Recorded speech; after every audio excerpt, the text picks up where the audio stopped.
वसई विरारमधील कांदळ वनांच्या संरक्षणासाठी महत्त्वाचं पाऊल उचलण्यात आलंय.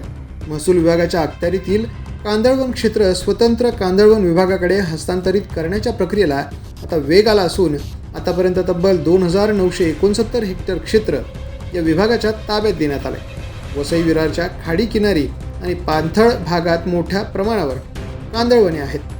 पर्यावरणाचा समतोल राखणं, जैवविविधतेचे संरक्षण करणं आणि पूरस्थिती रोखण्यात या कांदळवनांची महत्त्वाची भूमिका आहे. मात्र गेल्या काही वर्षांत अनधिकृत बांधकामे, मातीचा भराव, बेकायदेशीर वाळू उपसा आणि वृक्षतोड यामुळे कांदळवनांवर मोठ्या प्रमाणात अतिक्रमण झालंय.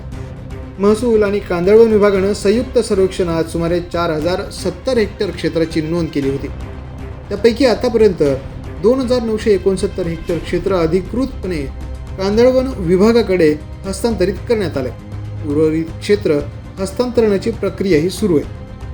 या हस्तांतरणामुळे अतिक्रमणांवर अधिक प्रभावीपणे लक्ष ठेवणं, बेकायदेशीर वृक्षतोड रोखणं आणि कांदळवनांचे संवर्धन करण्यासाठी कठोर उपाययोजना राबवणं शक्य होणार आहे.